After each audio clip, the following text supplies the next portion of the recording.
All right, people. Welcome to History for Fools, the best podcast about history and fools. That's right. We got Butch Escobar here with his Hitler Youth shorts on.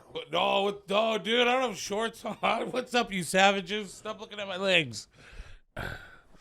Dude, I like this our cut here because I could literally be pantsless and. I always forget and actually wear pants. Yeah, it's the other one that you can't. I wore shorts to the What's Up Fool, and my shins were just in the whole. I know people are like thing. commenting like, "What come he has a baby Deadpool legs?" I did, dude. Yeah. He has those legs, man. They took him like from a mannequin. Yeah, I have skinny, like normal, like regular person-sized legs, and then like a big person's body. Yeah, that's what it looks like. Yeah. I'm not well proportioned. It's like they took like Stretch Armstrong's body and they put it on G.I. Joe legs. Yeah. Yes. I will agree with that. I stand in the mirror long enough, and I'm like, what the fuck did God do to me? That's what people always like who meet me for the first time. They always comment that, "Well, you're taller than I thought." Yeah, and I know what they think because I have those little. I have like but then you can't really rate somebody. They think I'm taller than I thought. You look. You know what, bro? I swear to fucking God, I didn't. It didn't hit. It's like it's one of those things that stay at the back of your head until someone says it. You do look shorter on camera. Yeah. It's them legs, bro. You're a visual anomaly, my friend. Yeah, man. Imagine, man, like some of the people that are actually you think are, if you think somebody's like not short on television or they're just perfect size, they're probably super shorter than me. Right. Yeah. Like Stallone. Sylvester Stallone. You never say that, oh man, he looks short on television. But then when you meet him in real life, you're like, okay. Is he short? That short, really? 5'10". Well, I know like Tom Cruise is really short, and he looks shorter than he does on TV. How short do you think he is? 5'3"? He's like 5'2" or 5'3", I think. $53 million a movie. Bro, he's a little guy. Like, he's a little guy. But he packs a big movie punch. Good for him. I think he's kind of cool. He had a TikTok channel. They let him have a TikTok channel for like... He's 5'7". Okay, he's 5'7". But he was on TikTok for a little bit, like for a few months. You read that book, Ray? No? Which one? Coming Out. No. The one about anyway, it's about the Scientology. Oh yeah, that. Okay. It's thick, bro. That book is thick as hell. It? That place is weird, dude. As a person who's not from Los Angeles, Yeah, I didn't know. I didn't know till I stood next to the building and I tried to pull one of my flyers and they came out. Oh, they were like, "Hey, get the fuck out of here." They said something. Right. Well, they don't say "get the fuck out of here," but they have like a force of people. Already the box, bro. Bro, they have like a force over there. Like we have a Scientology building in San Francisco, but the leaves 12 years old later, becomes a lovely lady. Jesus H. Christ. But that should be a movie. There's a whole part of Los Angeles, if you don't know about this, people, that is like all these purple buildings. And it's a weird quarter of like Los Angeles. It's like, well, it's not necessarily a quarter, but it's a cordoned off zone. And it's all Scientology. And it's all like apartment buildings and, people walking around in suits and stuff. They bought. They were smart. They bought real estate real early. Real early, right? Yeah. There's a movie with Joaquin Phoenix. Okay. And what's his name? Who passed away from an overdose? I can't think of his name right now. And it's similar to what we're talking about, but it's not based on actual them. Right, because you can't do that. Like, what's his name? Bowfinger's kind of about them too, right? I guess. What's up, History for Fools podcast? Yeah, man. So People really, you know, our biggest episode of you know which one they are, right?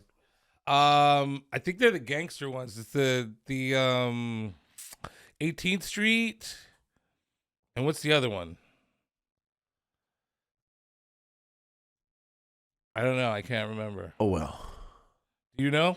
I'll tell you which one they hate. The pirate one.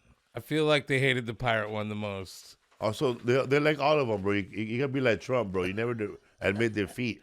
Okay. They love all of them, bro. I just remember that lady walking up to you and she's like, "Mijo, too much pirates. Too much pirates." She was like, but she had one eye, bro. She had a club foot. And she was like, ah. People said it was too much history for stand-up. Oh, really? I thought it was not enough. I think that was for us, though. And I think we had just started out. Did you end up seeing that movie, More Than Fry Bread? We did a history of fry bread, right? Right. And I think I did. I saw the movie. Okay. More Than Fry Bread is what it's called? Yeah. Let me see if I did. Because I know I watched something. We did the history of fry bread, remember? Right, yeah. I do remember that. And anyway, so I don't know if we mentioned it. No, I hadn't seen that movie.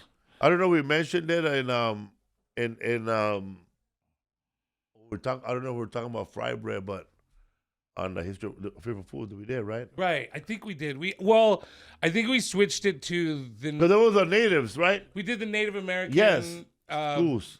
Right, schools, and then we included fry bread in Yeah, that. because fry bread not called fry bread everywhere. I found out upon watching that movie. Yeah, exactly. It's called popover in Arizona. They call them popovers. No way. And then fucking Canada, Northern America, they call it banca. Banca. Yeah. It's sopapilla in like New Mexico, right? Or Yeah. is that a different kind That's of a bread? different thing. That's like Spaniard stuff. Oh, see, I thought sopapillas were the same thing as fry bread. But I found out something, man, you might like. Okay. One of their biggest thing to do in one of the native tribe was to make fry bread and put mutton stew on top of it. That's not... So you fry bread with mutton stew. Like all nice and stewy. Yeah. Then there was somebody else that they like to eat fried bread, bro. You know how it is with the regular Taco Bell taco meat, bro, like a taco. Yeah. Okay, I've had that in New Mexico where they... At a casino we performed that, right? We had it at the casino, but when I was younger and I went to go visit my grandmother there, not my grandma, it was like my aunt. She's like as old as my grandma. She made enchiladas out of it. Like it was dough, it had the meat inside with cheese over it and the sauce. It was fucking bomb, dog. With like green peppers, of course, in it. Sopapillas. Yeah. Everybody has their own taste, their own version of that, huh? I like it with butter and honey. But yeah, I think well, because it goes all the way. You can go to India, bro, where they make a fry bread that's similar. The Middle East has a fry bread that's somewhat similar. Indonesians have this really dope. It's kind of like a fry bread, but yeah, I mean, because it's just a few products. It's like water, salt, and flour. So I mean, everybody has their version of it. What's up, bro? There was a you know how there was a big blue air balloon flying over Huntington Park last week. Hot air balloon. Yeah, nobody know what it was. Oh, I saw the video on that. It looked like balloons, but people said that some people were like it wasn't balloons. What do you think? Because you don't believe in that stuff, right? I don't know. I just made it up right now, bro. Oh, did you? I didn't even know about that. I just made it up. Yeah, there's something. I don't know if it's over Huntington Park, but I saw something on Reddit that looked like a cluster of balloons, but the lady was like, it was not a cluster. What's the balloons are weather balloons, right? And they can fly around? There's all kinds of shit in the air that is actually what is not a UFO that people think are UFOs. I think people should fix their checking account before they start delving into stuff like that. I think as far as like... I think once you start delving in UFOs, bro, and flat earth and that stuff, and your teeth are dirty, bro. You got a problem. You got a problem, yeah, bro. Like, yes. you're going to go into a rabbit hole, but not go rabbit hole with oral hygiene. I think if you spend your time obsessing over it Yeah. and then you ruin your relationships because you believe something that you're not sure is true is a huge problem. I think if... I've lost relationships, bro, because I like a certain team. Oh, And the whole time I had bad feet. Well, that'll help too, yeah. But I think I think if you just have like a like for me, I like reading about them, but I don't really give a fuck. And I think 99% of what people see in the air is not real. But I do think people waste their whole lives, especially if they see something like that and nobody else sees it. I don't know what I don't mind if people believe in it. Okay, you believe in it, but when you start selling T-shirts, now I figure that you're just trying to market off Right. of it now. You're full of shit now. Right. Like you shouldn't be trying to profit off a lie.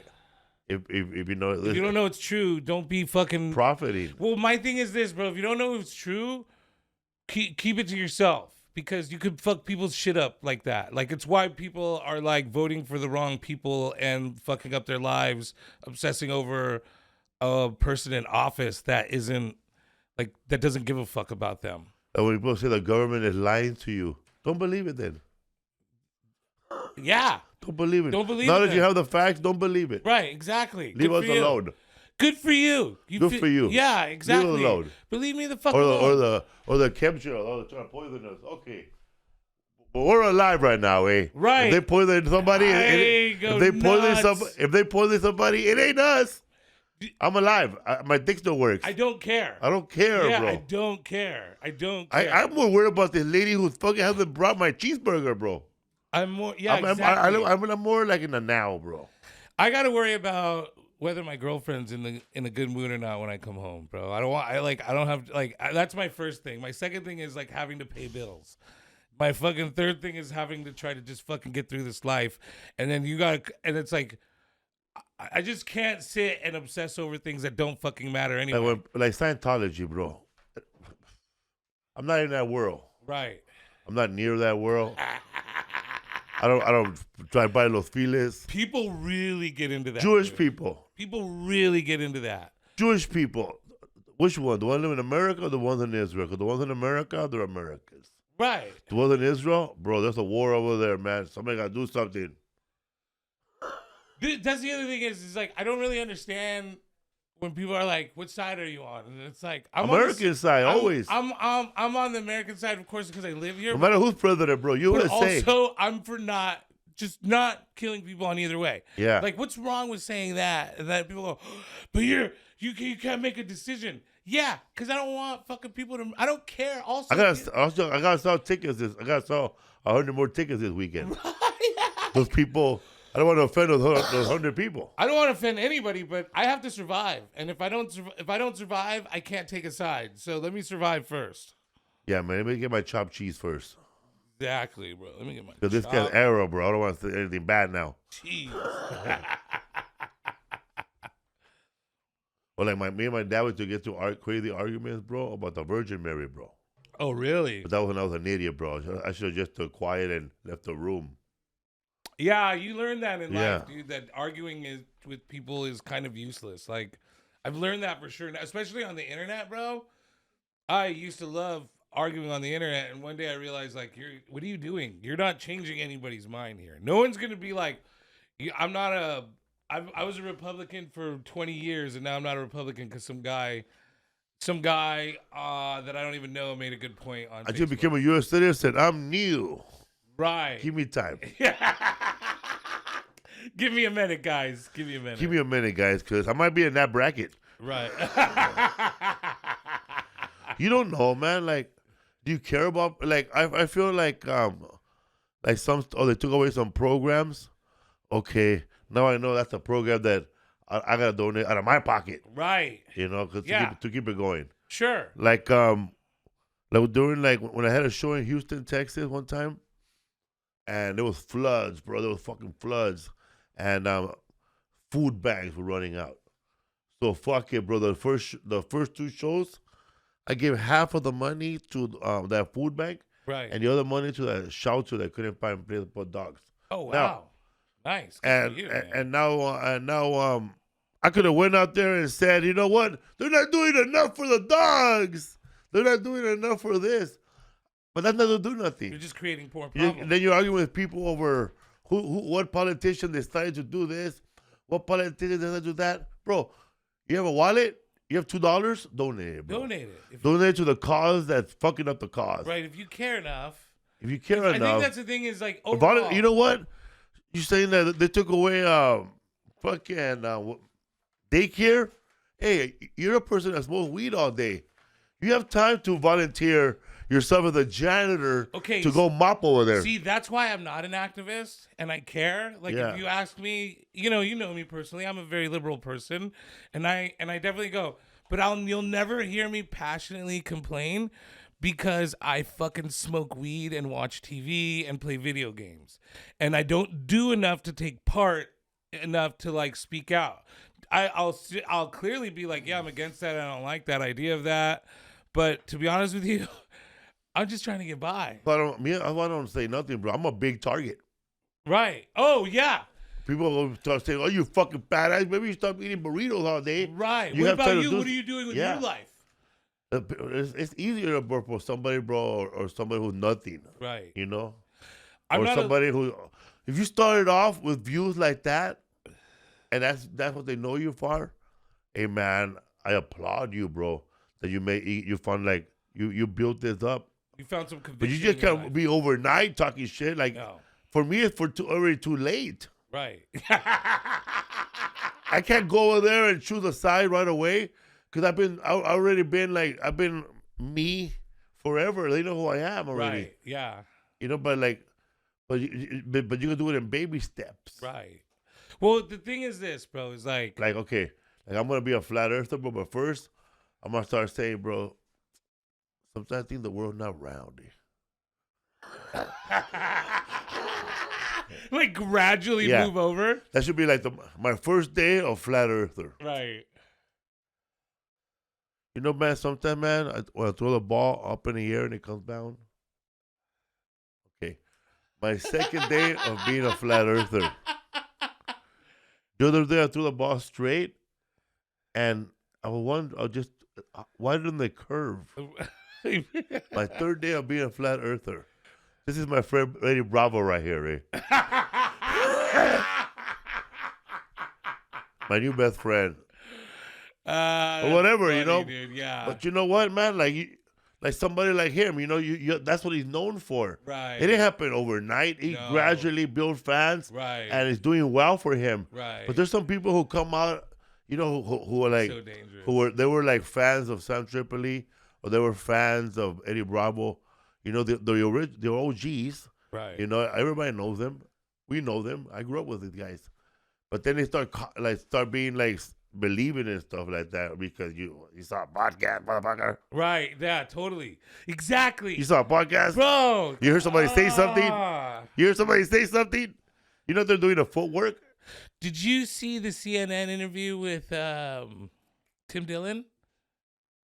Bro, I don't even watch CNN. Okay, but it was like because it's the only reason why I watched it is because it had stuff like that doesn't show up in my algorithm. But what's funny to me, and it doesn't normally in my this one did because it had Tim Dillon in it. But in my mind, it was funny to me because he was making fun of them because they were like, "Are you guys the new establishment? Are you like?" And he goes, "We're fucking comedians." Yeah, like, we don't make a difference. You're like telling me like all these titans of money. And people in fucking your company and Fox aren't as influential as me and fucking Theo Vaughn. Are you fucking like? Because it's funny how much people are like, what does this comedian think? And at the end of the day, it's like, I'm just a comedian. That's why I don't hold myself accountable because I'm just a comedian. Yeah, but a comedian like that has like, well, just say he has 5 million followers. Just if he only has 5, probably has 20. Sure, totally. But if he says something, even if he's joking, there's a lot of people out there who don't know him as a comedian and only know him as a podcaster. So actually they're believing that stuff. Totally. But that goes back to whose fault is that though? But the person watching, he's a moron. Exactly. Yeah, that's the thing is to me it's like you're watching because like other day I was on Fox? I was on Instagram and there's this fat dude with like a cowboy hat and he's in the forest and he's like, listen guys, you're not playing with their fun bags the right way. You got to learn how to play with their fun bags the right way. And I'm like, this is not, bro, whoever's like, someone's taking advice from this guy, obviously. But in my mind, it's like this dude's in the forest And he doesn't look like he touches a lot of titties, dude. Why would I take advantage of this? Why would I take advice from this guy? Is all I'm saying. Because he's gonna touch him for the first time, so he might try something new, you know. Yeah, but there's this Tennessee senator, bro, who said some crazy things about straws. right. Did you read about that? No, tell me. You got something right here. Fuck is that? I thought we're an owl, bro. No, that's like a You ever passed by an owl? yeah. There was a guy going, ow!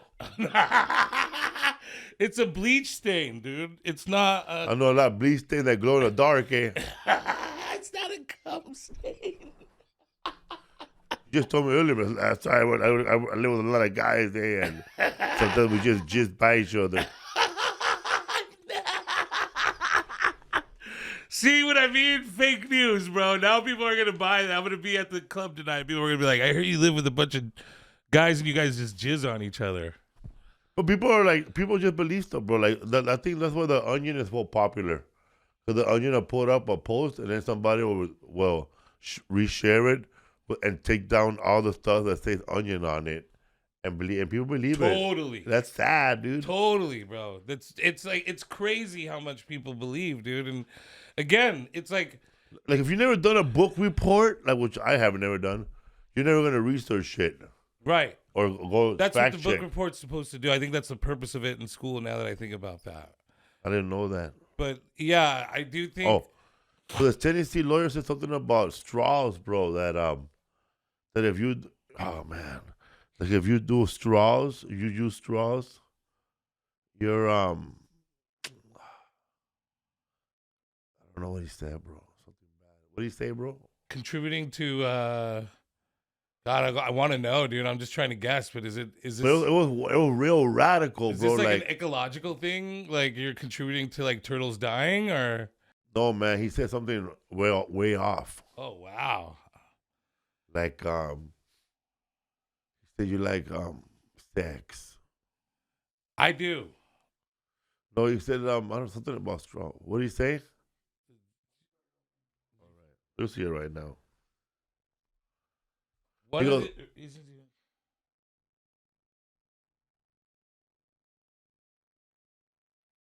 One of the reasons you don't drink from a straw is the way your lips purse. I don't drink out of a straw, brother. The Tennessee Republican told Fox News when he asked to comment on Waters' anti-straw guidance on Thursday. That's what the women in my house do. Can you play this clip? Play it, eh? Holy. Oh, yeah, because we got to listen to it.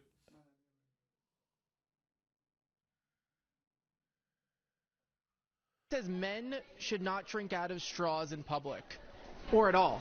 I don't drink out of a straw, brother. That's what the women in my house do. He said What? Bro. No, Wait, when did this just become a woman thing? let me tell you something right there, bro. Back when President Obama was president, Larry David from Seinfeld and Kevin Enthusiasm, his wife made a rule that petition to get rid of straws. Right. This petition to get rid of straws because of Harming animals. harming animals, Yeah. right? And then back then, Republicans were totally, we're gonna have straws. Right. And now the reverse changed. It is weird. And how now that's this guy happening. saying that he don't want straws. But I remember this same guy when President Obama was president. I'm pretty sure he was fighting for straws. He was like, we need to get rid of the paper straws and bring back the quality straws at our bars. I cannot have my cocktail next to my hooker without proper straws. Yeah, man, he was for straws. Yeah, I could see that. I was They were I'm a everybody- liberal person, but I was for straws too. He was for straws. Right. And now they're against straws. they're a tool of the gays. Yeah. Wow, bro, that's wild. How insecure are you? Yeah, so that's why there's no straws in fucking Santa Monica. So if you order a soda there, they give you a cup Okay. with a metal thing. Unless you McDonald's, of course, they're gonna give you a straw, but Right. they won't give you a straw unless you ask. In Santa Monica. Santa Monica. Are you for real? That's Yeah, Larry David's wife got rid of all straws. in Santa Monica. Yeah, all paper straws. Oh, yeah. All plastic ones. I hate paper straws. I'd rather not have a straw over a paper straw. You know, McDonald's, bro, Yeah. they have that juicy, big, fat straw. I love their They straws. make you drink a lot more soda. There's a cokehead straw right there for sure. But I love that straw. They got rid of that straw, bro. They gave everybody a regular size straw. The McDonald's used to have a fatter straw. Yes, I know. Okay, so I did notice How that. do you think that high C tasted so good? Bro, it was a big. It was like it's like Hey, Camel White. When you versus used regular to slurp that soda through that straw, old school McDonald's straw, Yeah. it was like a baby water hose on. Bro, that Coke tasted different than any other Coke anywhere else. I'm not saying the sniffing Coke. I'm talking the Coca-Cola Coke. Is it me or does Coca-Cola Coke at McDonald's taste They had a different? fatter straw, and it was that straw that was white with a yellow and red stripe. Yeah, dude. Do you remember the stir with the spoon? Yeah. It held a perfect gram in it. I don't know how I know that, but I know that. But yeah, dude. Yeah, man. Yeah, dude. I miss those big fat McDonald's straws. History for so fools. fat. We should do a history for fools about what kind of deal they got, the cartel got, bro, to the United States. Why? What do you mean? I don't know. We should do I'm off track. Should we Rewind. do history of the cartels? No, we should do a history for fools on that thing I showed you about the first Mexican Houston cops. Chicano Squad. The Chicano Squad. Yeah. Can you look that up real quick, Ray? I think we should do the next one on this one. Yeah, but this week is Barbary Coast. And that's the Barbary Coast you know in Egypt. Egyptian lover, baby. And yeah. There it is, the Chicano Squad. That's good. That's on Hulu. So you guys watch Go that. watch that On Hulu. It's on Hulu, I think. And so we'll watch it together. I mean, you guys watch it, we'll watch and it, and then we'll discuss it. And look how the actors, the real people look, so you compare them one day when they do the movie and they don't put me in it. Oh, are you in this? No, bro, but that's like the actual Right. guys. No, but I mean, could you play a role in this? Is there a... Yeah, bro, I could be the guy with glasses. There you are. Look at that. I think you're more the guy in the And middle. the ugly guy in the back over there. I was going to say I the could guy. be that guy right there, bro. This guy right there, that guy. Nah, he's a lead detective, bro. He needs to be that right there, that guy right there, he could be played by Aquaman. All right. There's me on the left, right there with the mustache. He has glasses, bro, right there. I'll cut my hair, get that mustache. This dude in the middle looked like he kind of jumped in. I know he's like a convict. He's arrested. He's one of the prisoners. All these guys got the same. If those guys right there with those haircuts, and I know people like that, individuals who look like that. Still, to this day. 2025, Uh-huh. they still have that same haircut, but it's all gray. Like that Leonard Velasquez. Yeah, like that. That's Leonard Velasquez over there, bro. You see the guy in the end? That's like my dad and Leonard Velasquez. That guy right there books a lot of shows in Visalia, California. He does look like Leonard a ton. And your dad right there, too, My bro. dad on the left of him, dude. That guy looks... And the guy in the middle over there, Gilbert, bro. Birdman's alcoholic brother. You get that fool hangs out with you, bro. He'll make friends somewhere else, and they have those friends beat your ass. He'll say something like real bad. All right, eh? That's funny, dude. I bet one of those guys' name is Ruben. For sure. For sure. I think that's a good bet. We should probably make that bet. You want to make a $5 bet? Have you watched it yet? No. Okay. One of them's name is Ruben? And one of them has to be Luis. Okay. All right. I'm Luis, you're Ruben. If you get a Ruben, you get 5. And if there's a Luis, I get 5. What should be a Diego in there? A Ramon. Oh, you're going to reveal it now? Or should we wait till the next episode? What should we watch? We'll wait till the next episode. Watch it with us, you guys, and we'll talk about it on the next episode for sure. Sure, man. The Barbary Coast in San Francisco was a notorious area known for its lawlessness, gambling, and vice, particularly during the gold rush era. It was named after Barbary Coast of North Africa, known for its pirates. Yeah. which is our worst podcast. Here are 10 facts about the Barbary Coast. First one was the gold rush origins. The Barbary Coast emerged with a massive influx of gold-seeking prospectors during the California Gold Rush. Let's talk about that gold rush origins right now, Mr. Butch Escobar. Let's do that. And then we'll go to number 2 afterwards. Okay. So the gold rush, as we spoke to last week, when we did the Chinese one. We did Emperor Norton. Yeah. And we talked a bit about the gold rush because this is the same era. So the gold rush started in one town, actually, Coloma, California. And it was a guy named... It was a German that moved to the United States, and he was a former captain in the military over there. And so he built a small fort in San Francisco. His name was John Sutter. And then he had a lot of money, so he asked this guy to start a mill for him in Coloma, like a wood mill, because there was a lot of timber industry going on and stuff, the railroads, of course, and everything. And as they're digging up the waterway to put the logs through, they find like a pretty significant amount of gold. And there's all kinds of like theories as to how it got out that the gold was found, but it didn't take long. I mean, so in 1848, there was only about roughly around 500 to 600 people living in San Francisco. How many? 500 to 600. Wow. And but then- it was still. I'm sorry, 800 to 1,000. Why do you think San Francisco became such a big city right before Los Angeles? Because of the gold rush. Because it was insane how it happened. And then like real business tycoon people who are smart, who were good with math, who just went over there and started buying. Everybody went over there. Everybody. And the thing is that Do you think that was like the beginning of? Because not everybody makes it, bro. right? No, There's gonna be a lot of homeless. bro. When they talk about this, they make it sound like everybody was making money. Somebody has to be homeless, right? There was so many people who got fucked. So there was homeless then. Right. Barbary Well, not Coast? at first because No. it was a small town called, and that wasn't even San Francisco. It was called Yerba Buena, and it was called Yerba Buena Cove because it was just a small cove of about 1,000 people. 1948, 1,000 people.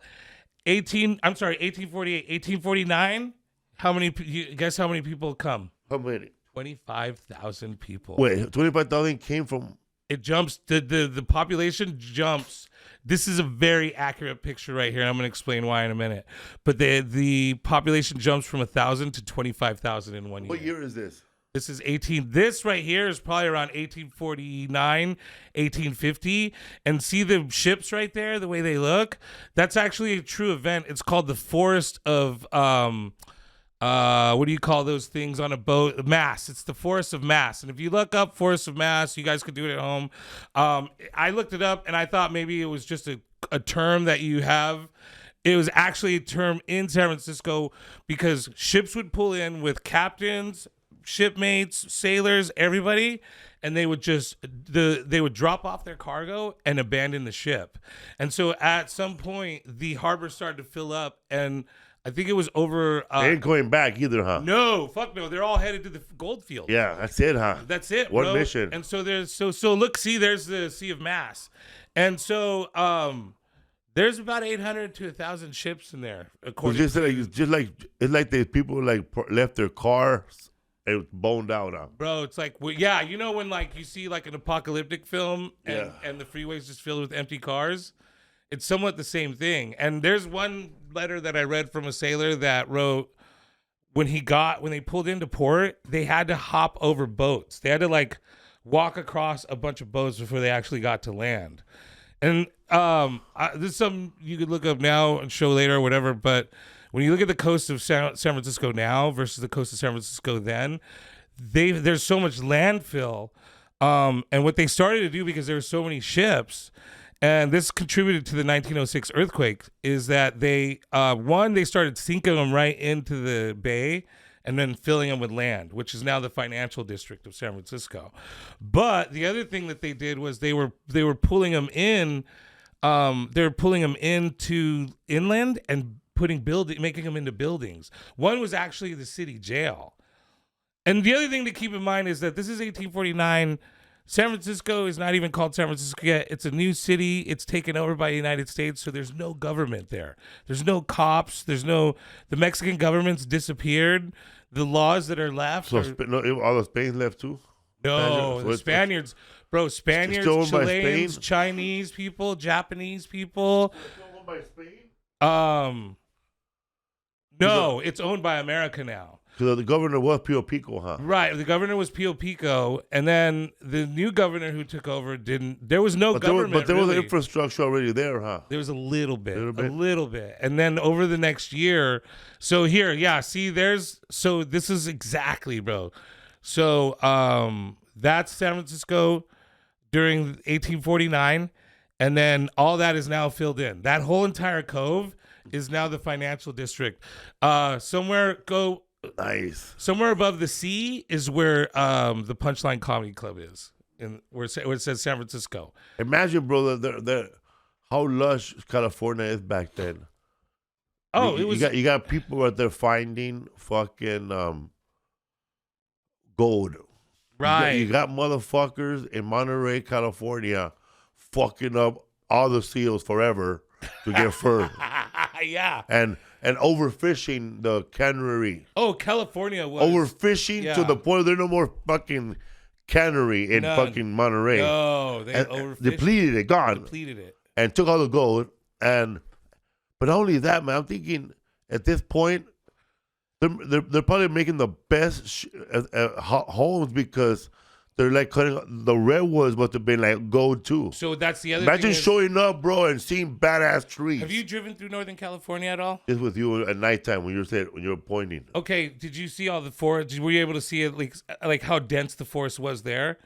We depleted since There was a lot of forest still. Bro, we've depleted, and that was a lot of forest. If you go to the northern, You're talking about when we drove with Rachel Wilson at night, Rodrigo? Yeah. So yeah, good drive, man. So thank you, brother. It was good. Oh, we had so much fun that night. It would have been good in the daytime too, though, huh? It's so beautiful, man. Guys, we got stuck in Medford, Oregon. You had to fly. He drove to get us to drive to Humboldt. They were in Humboldt, which is 4 hours away from Medford. We pulled over to Dark Beach. Yeah, you guys had to fly. Remember that great beach at night was beautiful, dude. Yeah. But yeah, the story is that they had to fly into another place because of fog. I had to go pick them up because we had the show the next day. Have you ever been to Humboldt County, Northern California? It's some of the most beautiful places I've ever seen in my entire life. And it's dense with forest. And if you just drive through, you're like, holy shit, I've never seen this much forest in my life. And I still haven't. But there was still more, you're saying. Bro, 80% of our forests were depleted by the early 1900s. And also we also, our people here in California, when we started building in the beginning of California, those times, we killed a grizzly bear. Oh yeah, we had a grizzly bear. Yeah, grizzly bear was prominent, and that's why we have it on our state flag. He was huge. He was the first. To let everybody know, that's the first person we wiped out. The first thing we wiped out, and we wiped that thing out all the way up to fucking. These Canada. fools were out there. They were learning how to hunt people, huh? Yeah. Well, yeah, we wiped that out in the buffalo. Like the Indians didn't wipe out the buffalo, we wiped out the buffalo. You know there's still buffalo? Yeah. Where? You know Catalina Island. Yeah, that's right. Natural ones. You know why? Why? Because they were making the westerns over there. They shipped them over there and they left them there. No shit. And so they just left them there and they're just roaming. Yeah. I love that, dude. That's actually really dope.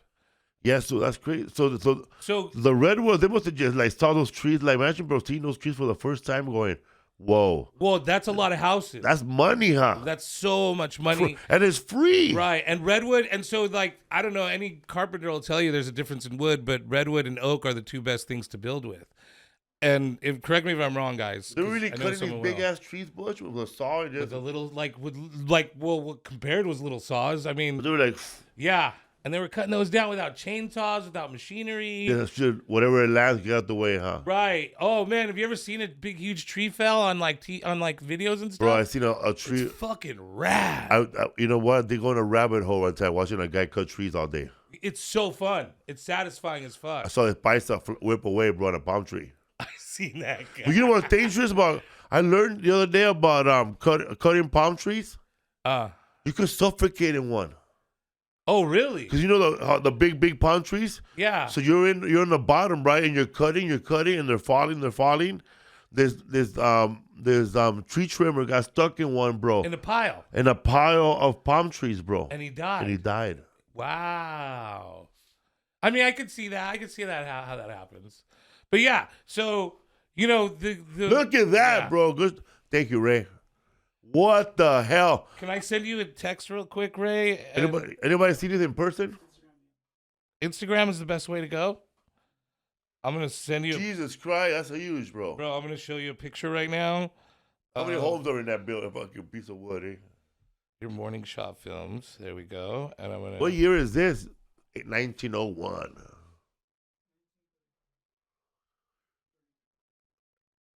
Hey, so even back then, there were no electric saws, huh, right? 1933?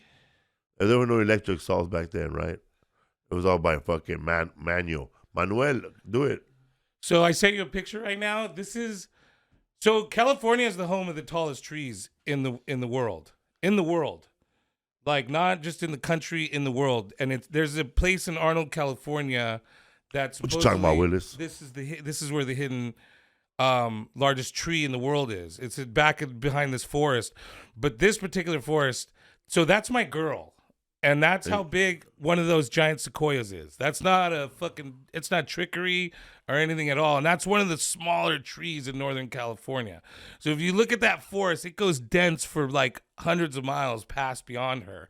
And there's a lot of those trees right there. They don't cut them no more? They cannot. Those are illegal to cut at all. You cannot, dude. Trump's just not an elective order, bro. Right. It just, because it's like they're rare now, bro. Those are giant sequoias. Those are like. Those that are growing right there, they're planted by somebody probably in the 70s, huh? Or 80s, 60s? No, those trees. The one that you pointed out right now, those where Becca's standing. That tree is probably older than Jesus. Like, that tree's been around before Jesus was around.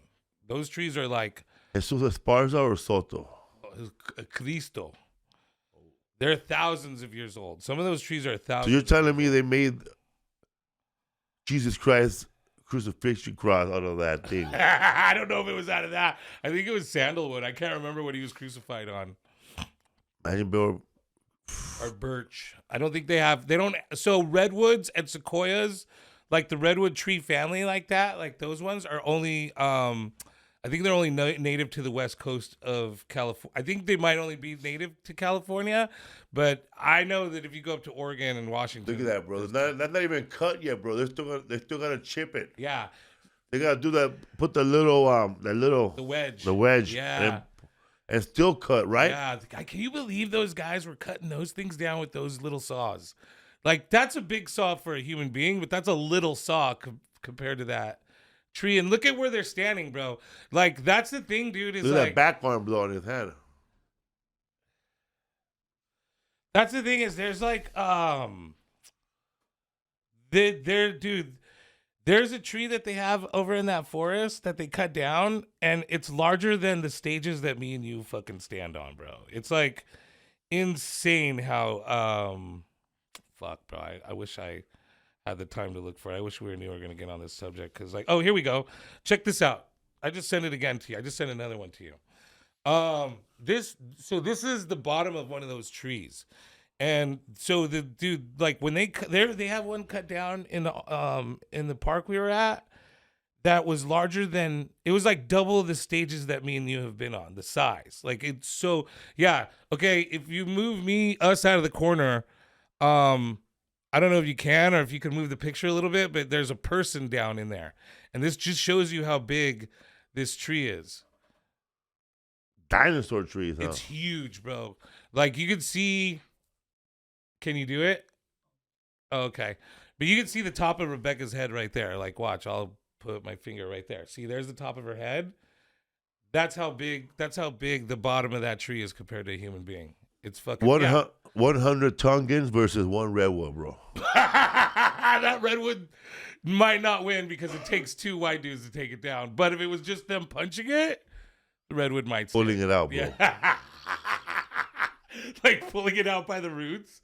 Yeah, they might. The roots for that tree must be on the bottom of the Earth's core, huh? Bro, those actually, I only know this because Rebecca tells me stuff, but the roots actually spread really shallow. Oh. So when you look at redwoods and you see them, you can see redwoods, they're in a group together because they're holding each other up. And then when they die, another one grows out of those and uses their roots as like a platform to grow on. We drove under one of those, huh? Yeah, we did, dude. Those things are huge, man. That thing's still alive too. You can see the roots coming up from each side. So the guys that first showed up, they're in Barbary Coast. They were called 49ers, huh? They were called the 49ers, but the majority of them. Raiders. So you had a ton of. You had a ton of them that were from Chile, from Spain, China, Japan, but the large majority of guys that showed up and kind of took over were Australians, because at the same time, man, I don't know if I wrote it down, but they're called. I read somewhere, bro, that the prospectors were taught how to look for gold by Bolivians, and then later on they were assassinated. Yeah. Okay. So we can get into that. Yeah, go for it. All right. And that was all Barbary Coast shit. It was all Barbary Coast shit. So the Australians started taking over, and Barbary.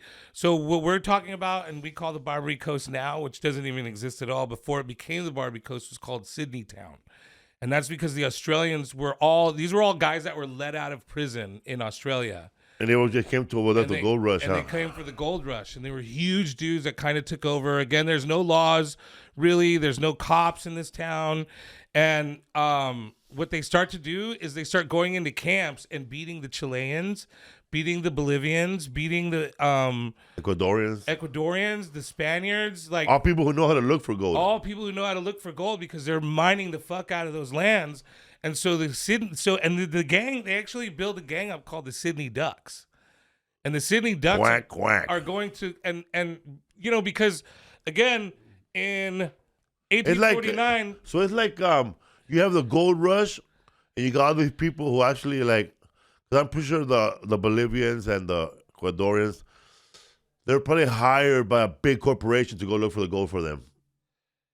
They came on their own. There is some of that, but most of these are people who are just like rushing, huh? To like just individuals who there's people who lived in New York that had like left everything, huh? Bro, cashed in whatever they could and came to the West Coast to go mine for gold. Imagine, bro, how much balls and a little bit of brain it takes to do that. Bro, when we're talking about the gold rush, I don't think it explains. Hey, rich people left everything too, huh? Everything, bro. Gold fever was a real thing, and I don't think we emphasize how many people were rushing. I would have made money, bro, selling fake gold maps. Let me just give you a breakdown of how many people showed up. 1848, 1,000 people. 1849, 25,000 people. By 1855, 35,000 people. By 1860, 60,000 people.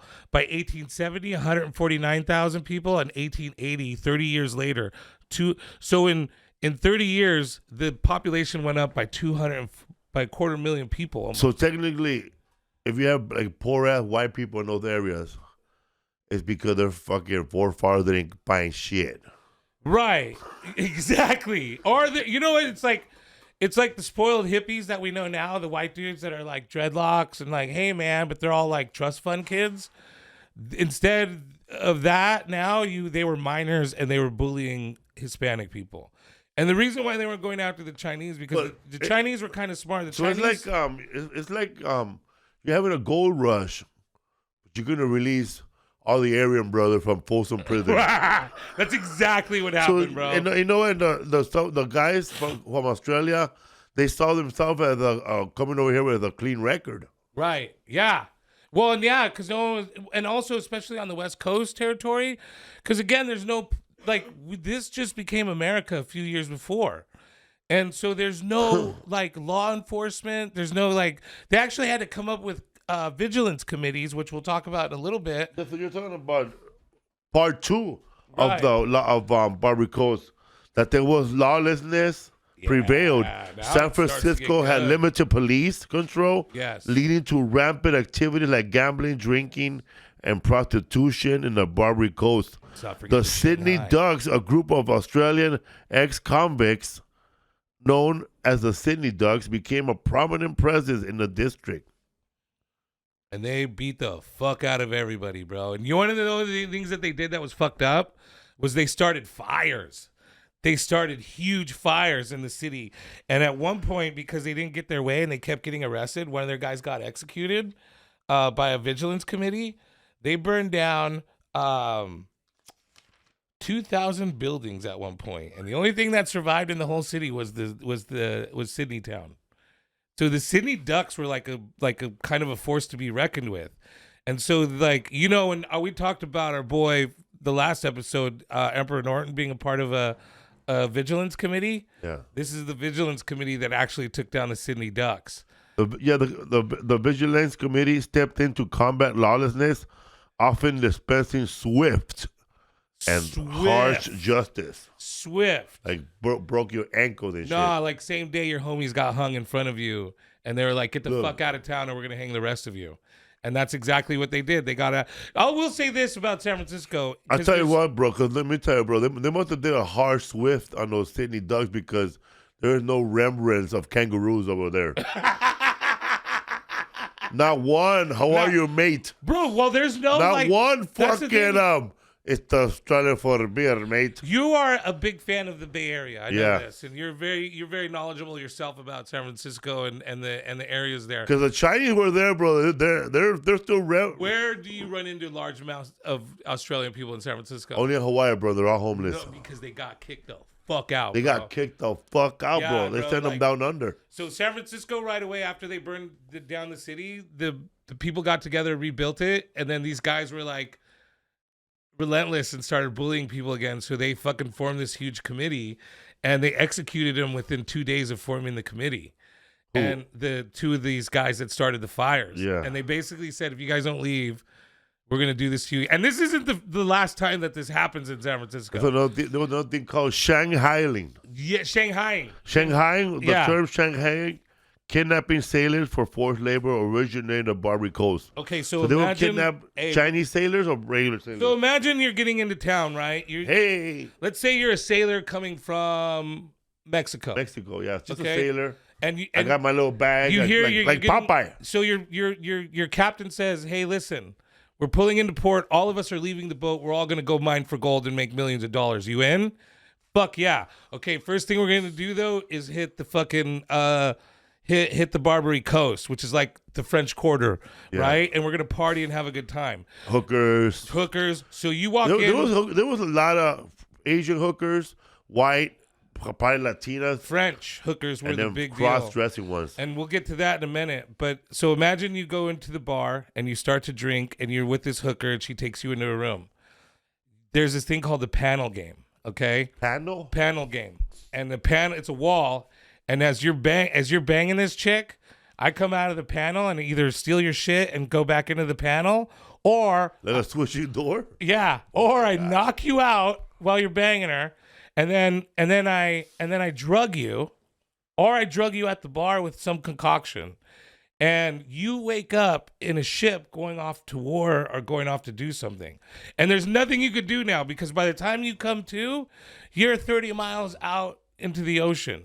That sucks, though. And you're and that's what story of my life. That's when you hear the term, I was Shanghaied. That's where that came from. Is the Chinese start deal or just somebody just called it Shanghai? It was a practice that started in China. In Shanghai. So don't probably kidnap a dignitary person, huh? They tried. There's one case where they tried, but those guys got hung. That sucks, bro. Yeah. Did you get kidnapped, bro? I got Shanghai, bro. But see, there's a guy named Shanghai Kelly that was infamous for it. So they be on ships working, bro? Well, you can't get in trouble for Shanghaiing people, really. Because by the time your victims are out at sea. And they're not getting paid? And they're going to get paid. Probably. Some of them will get paid. Some of them are in because that's the thing is you still slavery is now outlawed at this point in most of the world. And so if but there's no labor issue with you knocking someone out and putting them on their boat, but keeping them a slave, there might be an issue. But the thing is, bro, is you can't complain. You can't be like, well, I'm not going to work, because they'll just beat the fuck out of you until you work. And then the other thing is, you're not coming back to San Francisco ever. You're going to get dropped off back in Chile or back in Spain or wherever the next port of call is.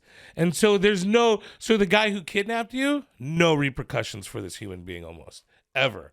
There's only a couple instances where guys got caught because they tried to steal someone of importance. But other than that, a person like Shanghai Kelly got away with it over and over and over again. Yeah, bro, dude, this place was wild because there was no laws, and it was just pure. Dude, you get off the boat, just grabbing fools. Bro, you get off the boat, you fucking put your cargo up, and then you get paid right away. You have hookers, free alcohol everywhere, opium dens to go do drugs in, and the other thing is with the Chinese, bro, is like, here's the thing with the hookers. At first, there was nothing but men and only a few women. And so the Chinese would bring in hookers, but they were kindly just solely for the Chinese. And there was a few white people who were indulging, but at that point, and then eventually it became a whole thing. But the real thing that was happening was that there was whores in France that were like, France had started to realize like whores are not cool. We don't want whores here. So they started to kick them out. And the whores were migrating to San Francisco. And because a white woman from Europe was like a big deal back then. I mean, like a woman would walk by, men would clear out a bar and go watch her walk by. That's how little women there were.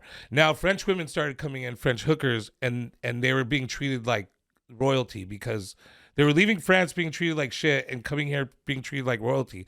The other thing that was happening is that the dignitaries in town, their wives started copying what the whores were wearing. And so the whores were becoming the like state of fashion. They were becoming like, whatever the whores were wearing, the decent women in town were going to be wearing that next. So like that was a thing. So styling. Right. And then the Chinese come. And so it's a little different with the Chinese hookers because those were high-end hookers we were talking about. So the Chinese hookers come in. Those women are bought at $200 to $100 a head. And when they get sick, they get sent to this hospital it has a dungeon, and they're like, here's some water, here's some food, go down into the dungeon and die.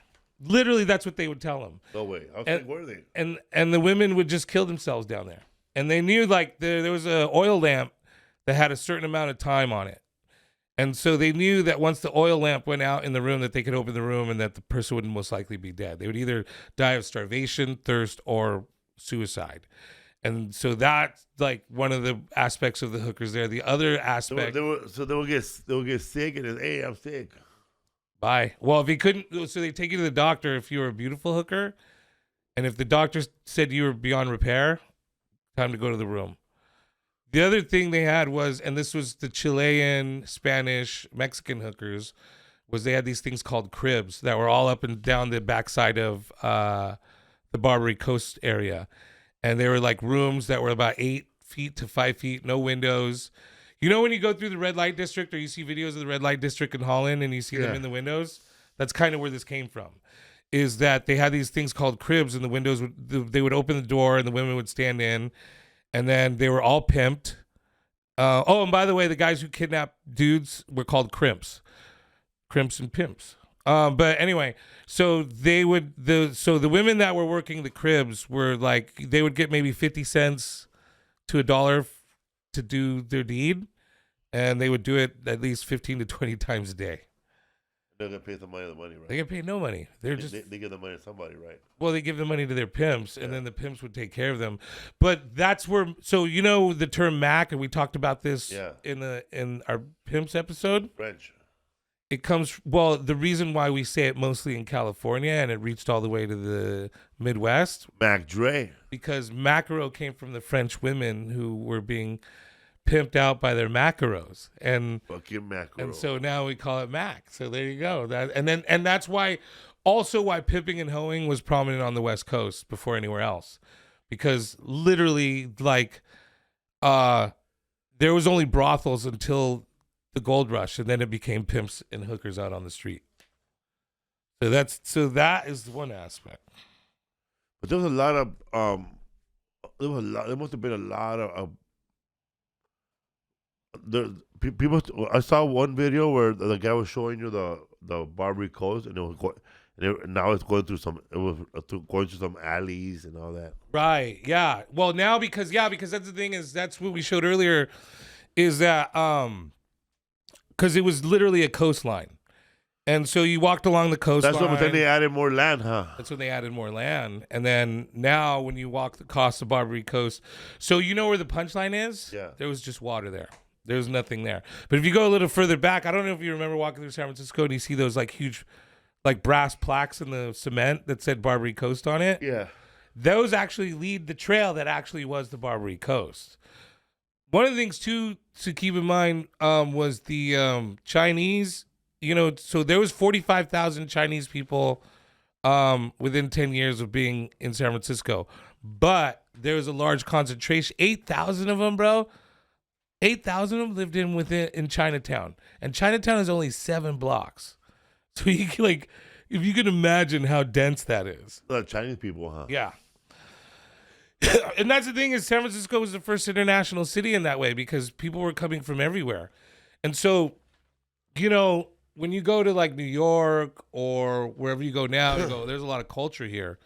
You know, we knew back in the 1800s that wasn't a real thing everywhere, but in San Francisco it was. So if you could imagine, you've never seen a black person, you've never seen a Chinese person, you've never seen anybody eat anything outside of like beef stew. Yeah. And you go to San Francisco and there's Chinese people, there's Liberian people, there's Filipino people, there's like all kinds of different races, and there's food, there's different types of food everywhere. So San Francisco is the way it is because that was its history, which is really interesting to me because I never even thought about that living there. We talked about the first Filipinos showed up, right, at the first World's Fair. Yeah, and how they were in zoos and stuff. They were in a zoo. Yeah. And then when I talked to that Filipino comedian, what's his name from San Francisco? Rex Navarrete. Yeah. He said that.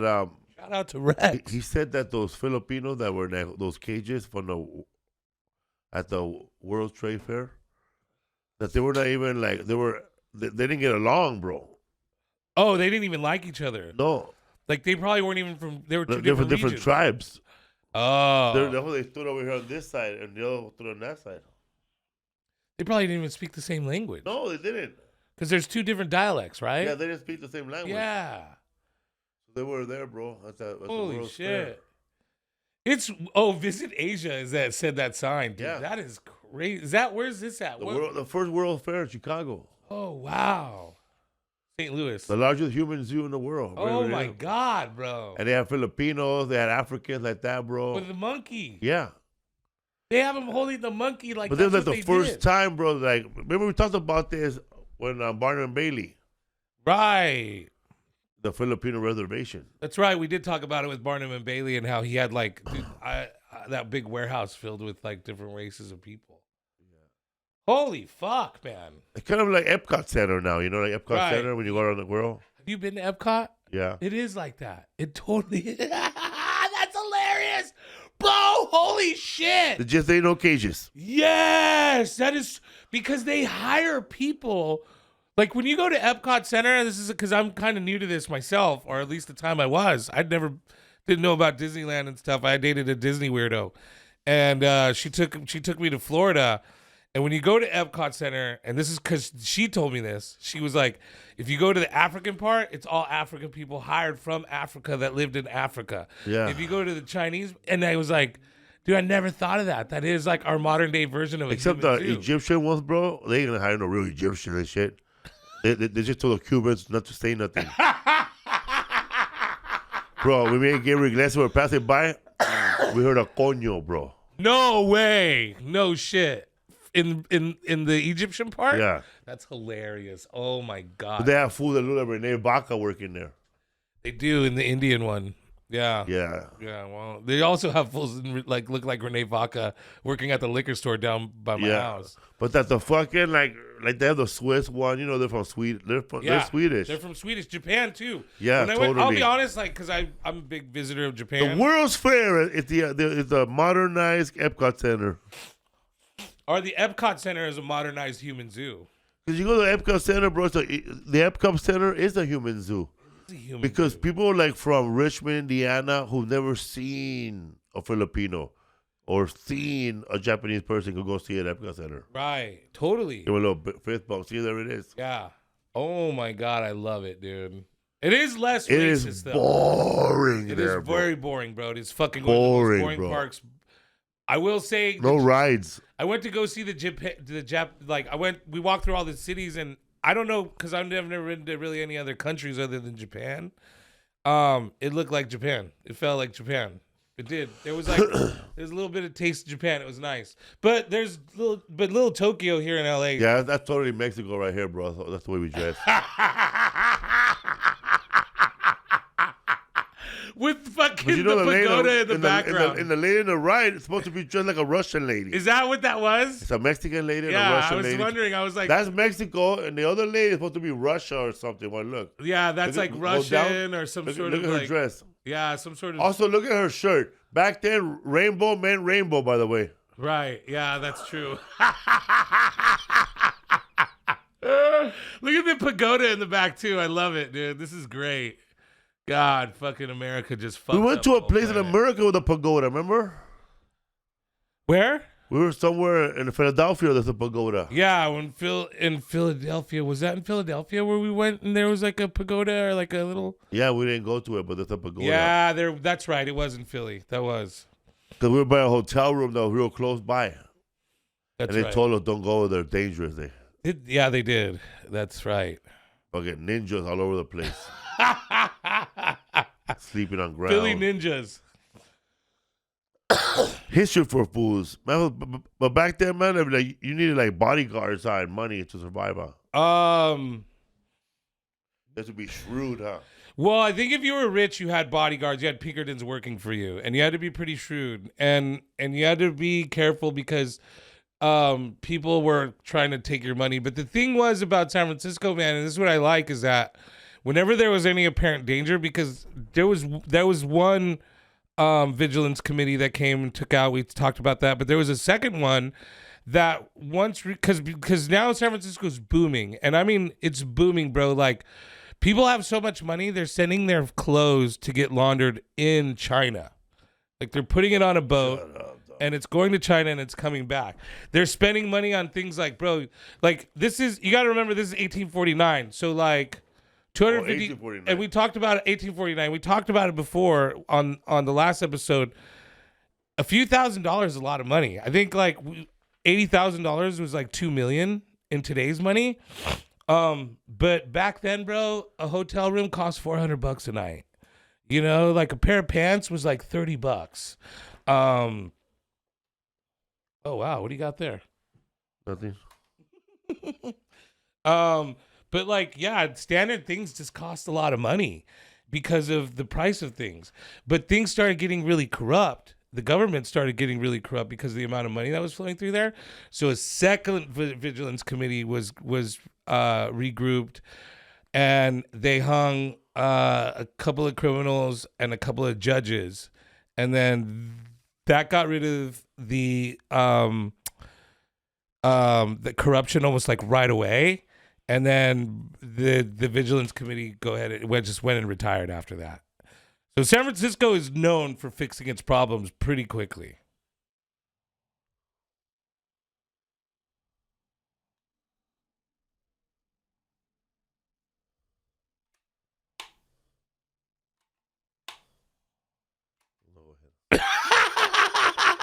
That thing's rad. What is that? It's like a little recorder with a radio and an antenna. Yeah. Dude, you always have the fucking coolest toys. You could listen to the game with that, dude. What's up, fool? Well, that records.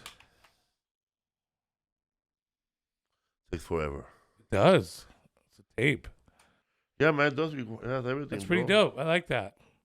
Dude, we should have this music going in the background during this podcast. You know what's funny, man? I was thinking if I read a whole book right now, and save it on cassette, and then around something happens, computer hard down, they ban books, they all burn down. I'll be the only one that still has the book. Here you go, dude. And this always will be here. That'll always be there. You could transfer the. Can I take a look at that? Because you could record stuff right here without anybody knowing. That has a Bluetooth on it. Yeah. Stop and then. Yeah, I don't know how to do it, bro. I like it though. Welcome to History for Fools. We're a bunch of ADHD fools. History for Fools is brought to you by the letter H for ha ha ha. You think that's true?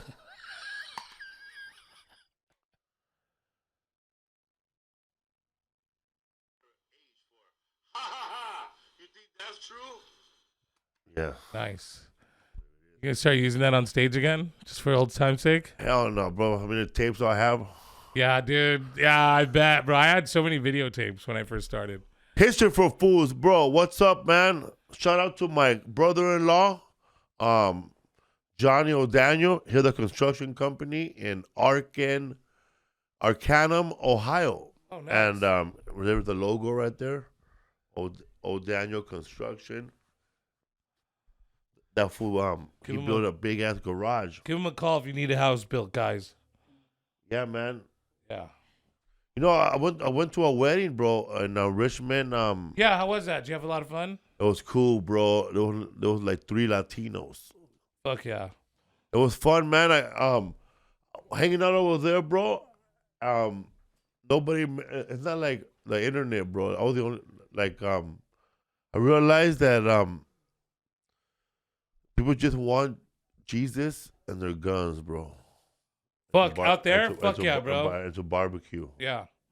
Just want to live their lives. Yeah, those people, bro, like they don't want, they have Indian restaurants, barely. And barely open. What about Japanese food?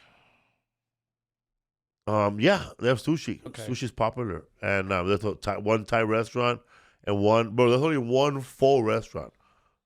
Really? $4.99. $4.99. Yeah, but a lot of pies, though. When you want pies, a lot of pies. What was your favorite thing about it? Leaving. No, it was... Bro, we did stuff over there that you wouldn't do in America. Like America. In California. In California, totally legal. Which feels like America, but yeah, go ahead. They gave us long... You ever seen those sparklers? Yeah. The metal ones? Yeah. When the last time you held a metal one? Fucking 70s, maybe? Well, I was holding one longer than this, bro. Nice. It was metal this long. Yeah. And we held them like this, and they ran by, bro, while it was sparkling. Oh, that's dope, dude. And like, nobody said, "Hey, man, fire alert!" Yeah, hey, we're gonna call the cops. And inside the hall, they actually had a sparkler that went inside. Inside? Wow. Some of them would have done that anywhere in LA. No, fuck no. We would have called the cops. Oh, dog. real sparklers. Yeah. Yeah, no. No, the cops will come for that. Bro, we had real sparklers outside in a little ass midtown, and nobody called the cops. Nobody gave a fuck. Did you get to shoot guns? I wish. Because they love their guns out there, too. Yeah, man, and the whole thing, bro, was it was done by Zach. It was shout out to Maddie and Zach. Call her Callahan. That was the hashtag. His father married them. Oh, okay. Zach just became a doctor, bro. So it was like a really small town wedding. Yeah, bro. 160 people. That must have been cool to... 160 people, bro. They did Zach and Maddie O'Daniel, they did everything, bro. Like, they were getting married, bro. There were little cards like this. And they actually put our names, like Felipe Esparza, on it. Dope. And then they had a little wax gun, and they put a little dot. And then they put the seal. The seal of their name, C. Oh, that's nice. Like that, bro. And the little card had a little thing that said how happy they are and something about you that they know about you. So it was like, you have to read it. A little for personal everybody. Right there. And then the other one had, under the back of it had like assignments. and a hashtag. So you take photos. I had to take photos of every time somebody held a drink in the air. So if I caught somebody, I'll take a photo and then I hashtag it. And other people had assignments of take photos of people hugging or take photos of people laughing. So everybody had like kind of a thing to take pictures. So they had pictures of everybody doing something. That's fucking really smart. Then you put it at that, bro. You know what? That's kind of White cool. people know how to do it, bro. Well, but you know what? It all depends on who you get as a wedding planner, because all that stuff, bro, was done by the wedding planner, and they're going through a divorce. So, bro, shout out to them, shout bro. out to the wedding planner. Being professional and shit, not letting it affect their job. You know what, though, bro? What's cool about that is because, like, the way things were is kind of going away.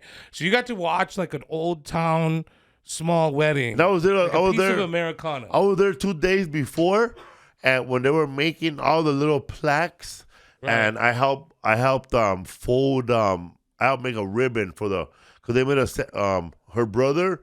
He built this big brown cross for the wedding. Dope. And it was in front of the building because there was not a church. Right. It was a music hall. Okay. So that, and then they had the chairs, bro. They put ribbons, and very old fashioned, bro. Like real old fashioned, bro. Like stuff you can't do now here in Los Angeles, because people like you don't know nobody like that, you know. So he traded construction work for all the pastries. Yeah, that's old school, right? So he went to go fix the roof. Like he used the barter system. Yeah, I like that, dude. Like you try to tell somebody, Mark, clean your graph for this cup. Get the fuck out of here. I'll do a half hour at a time. But they don't know how to do that. Some people, totally. you know, Yeah, small exactly. town shit. Yeah. Oh, that's never gonna happen in LA. Yeah, and the DJ is like somebody that they known for 18 years, and he was good. He's a fan of comedy. Okay. Oh, so man, man. So it was cool, bro. Like, man, they did everything themselves, bro. Like all the invitations, they did it themselves. And so when you came in, they were all hung up, bro. You just grabbed it and you went to your seat. Dope. Okay, I like that. That sounds nice. Nice. That town is small, bro. Like, oh shit, that town is really small. And I took a picture of this, so. That's the most modern building, bro, in that town. My God, that's like 70s architecture for sure, right That's there. the most modern building they have. Wow. Bro. Everything else that is beat up and It's over. like early 70s, late 60s era. That used to be the Walgreens, bro. It's closed now. No shit, dude. Yeah. It's a weird building too. They had weird. Yeah, it don't fit, huh? No, it does not fit. That's when I look at Richmond, Indiana. Remember when we talked about brutalism? Check out this bowling alley, bro. Ain't nobody making no big pin nowadays. God, I love Middle America, dude. It's called 40 pins, but all they have is one pin. That is huge, dude. Huge, bro. Whenever we drive around Texas, you see stuff like that. Huge, right? Huge, dude. You should have put that thing's up. bigger than the original sign behind it. Fuck yeah, you should have put that up anywhere here, bro. What the fuck you doing, bro? And it's dirty, too. It's dirty as fuck, bro. That thing's been there fucking since 1952. And you know, if you're going to buy drugs anywhere in that area, man, just be by the bull pin. Meet me over by the pin. By the pin. Meet me at the pin. I'll see you at the pin. Yeah, dude. Holy shit. Good old Middle America. I love that stuff, dude. Yeah, there's a lot of pickles over there, bro. Oh, I bet the pickles were amazing, dude. I bet the food there was pretty good. It looks like a place where anywhere you go in a little town like that, man, because I've been to funerals and weddings and stuff like that, too, in the Midwest, dude. They're so good. The food is so good. I sent you the pastries.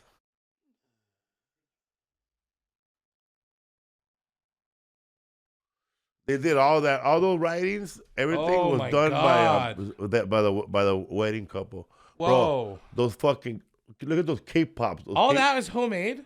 Yeah, all homemade. They bartered for all this. Yeah, look at those cake pops right there. there. Those cake pops right there, bro? Okay, those cake pops right there. If you want to zoom in. These cake pops, bro, I bit into one. Yeah. And it was like I was biting into my childhood. Oh, wow. You know why I made them like that? I'll go back to the cake pops over there. Yeah. The little dots. You haven't seen those when you were a little kid. The little sparkling dots. Little white ones, right? Yeah, they don't put them on cakes no more. They're little shards of white chocolate. Yeah. It looks amazing. My fucking diabetes is calling. Oh yeah, bro. Check this out, bro. And this was the kicker, bro.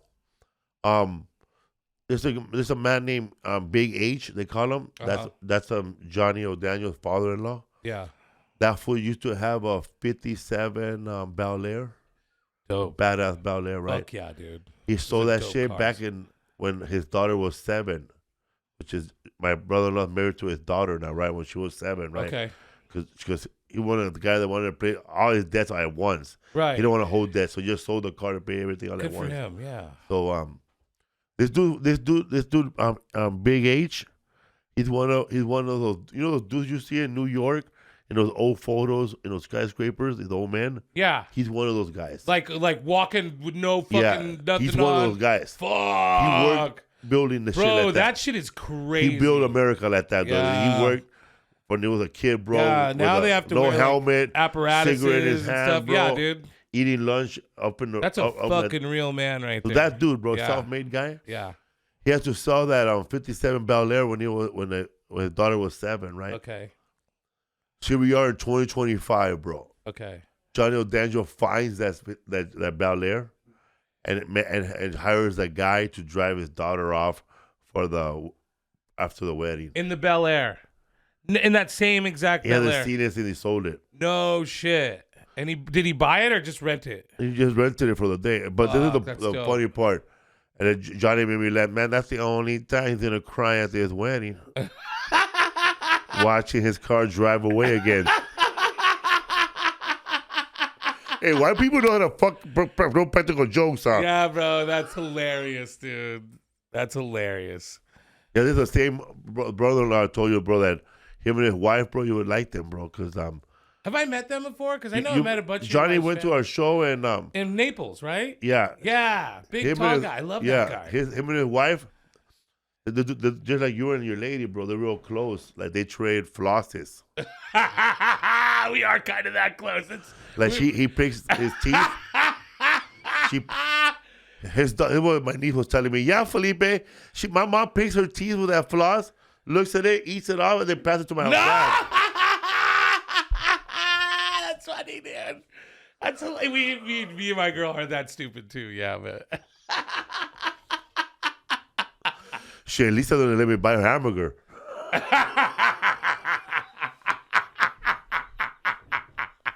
Today is June 1st. History on June 1st.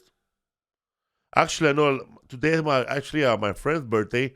Shout out to Delroy. If you're listening, if you're out there, if you're like interested in what I'm doing, I have a History for Food podcast, and June 1st is your birthday. Also, you share a birthday with my other friend, Gabby Olivas. It's her birthday too. And the only reason I know this because when you're a Gemini, you don't meet too many Geminis, and today is their birthday.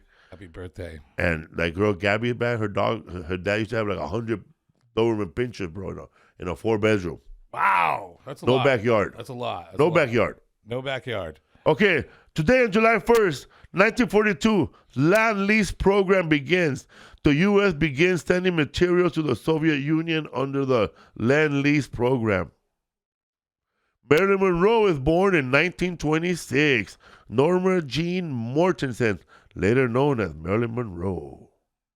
1954, on June 1st, Saigon military mission launched. The U.S. launches a covert operation in South Vietnam under the command of Colonel Edward Lansdale. That's right, we landed in Vietnam in 1954, and we didn't leave till fucking 12, 15 years later. That's right. Because there's not actually a war unless you're there doing a covert operation. Today on June 1st, it's World's Narcissistic Abuse Awareness Day. Don't beat up your narcissists, you guys. Leave us alone. This day dedicated to educating and supporting those affected by narcissistic abuse. Oh, it's for And the let me abuse. tell you, man, Butch always abuses me. With his narcissistic talking. Every time we're on the road, we're talking about podcasts, it's just turns into a podcast. I do have that. Go ahead, bro. Well, I just wanted to point out that it's also the day that CNN came out in 1984. And Also in Spanish, if you listen to CNN, it's called CNN. I'd say it wasn't on today, but in 5 more days will be an anniversary of. Well, I don't know. There's a lot of greatest days of my life now that I've been a comic in this part of my comedy career. But, dude, I graduated on June 6, 1995 from Live Oak High School. Fuck. And that was no way. I thought you graduated like in 89. No, 1995. Not that old. But I remember having a meeting with my parents and the teachers were because I was such a bad student. The teachers were actually encouraging me to drop out and go into the trades. And I was like, fuck that. I want to get my fucking high school education at least before I do anything in this world. And they were like, it's going to be impossible for you to graduate on time. But I graduated on time. In 5 days from now, that would be 25 years. 25. Oh, fuck, dude, I'm old. You graduated from high school 25 years ago? Yeah. You going to the anniversary? No. Why not? Because they're charging $300 to go hang out at fuck out of here. Yeah, it's $300 to go hang out at a restaurant that I pay $40 to eat at with my dad when I come into town. So I'm like, and then if I want a reunion, I'll just go to the Safeway in Morgan Hill and see everybody I went to school with. So to me, I have a picture of you graduating, bro. Yeah. Yeah. Oh shit, my bad. Whoa. Show him graduating. Did you get? Bro, I'm so interested to see what this is. Ray's already. You sent this to me. Show the young one, bro. High school. Go back to the young one. That's him in high school. Bro, that does look like me a lot. That totally looked how I looked if I had no That's facial the next hair. one, bro. Show the next one. Holy fuck, bro. Who is this now. guy? Shout out to referee Mike Beltran, man. Do you know this guy? Yeah, bro. He graduated. He's Oh, fuck, bro. He's a Miklo, just like you, bro. Yeah, bro. That guy, but he grew up in East Los Angeles. Went on to graduate. He joined the sheriffs. Okay, that's a beefy man. I think he's retired now, and he's also a referee for UFC. Holy shit, dude. He's a real big fan of stand-up comedy. Nice, dude. Congrats. Happy birthday to you, sir, or anniversary, or whatever. But that is you right there, bro. Also to me as well. Who think lost his hair faster, you or him? That's Butch right there, man. Like that's we're probably the same age. I want to know how old this guy is. You are the same age. 1994, Los Angeles Sheriff's Department. Yeah, bro, we're about the same age. Holy shit. That guy is the same age as me. That's how I looked, too, back then. Did you have no hair back then either? I started to lose it probably around my 30s. So when you were in high school, people thought you were the teacher while you're sitting down in the seats. What? So when you were sitting down in the classroom, the substitute teacher would look at you. Oh, the teacher here already? Right. I had no hair because in high school I think I did have hair, but after high school I started shaving my head. I didn't shave my head because I was losing hair. I didn't know I lost hair until I tried growing it back. Also, man, shout out to Joanna. I think he gave us $30. Yes. Yeah. Also, man, you know what's more important to us than $30? Is if you leave comments. Yeah, we love comments. If you want to leave $10, I would love that. But also, I prefer if you leave 10 comments. Or if you were to go share our podcast. Right. If you were to cut a clip that you like and share it, that's fine too. But also, man, we really need you guys to just leave comments. And if you're chatting right now with us, hey, man, thank you, Joanna, for being there. Dude, also, Ramon. Can I say a special? Your Venmo, too. I love, Venmo at Butch Escobar. I'm not going to deny that one to everybody. And also, man, it's not going to go for weed or anything. It's going to go for shoelaces. It'll go for books and things on the... I don't need shoelaces. But special shout out to Joanna because she defends me in the chat sometimes. And she shows so much love to me. And I appreciate you for that.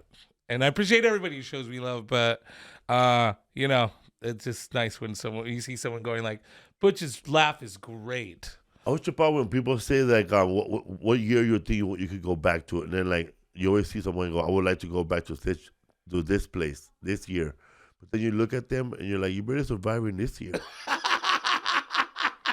And they show this big fat cowboy one time. He goes, you could go back at any time in life. Would you go back, man? I'll go back to Nam, man. No. Yeah. Hell no. Nam? No.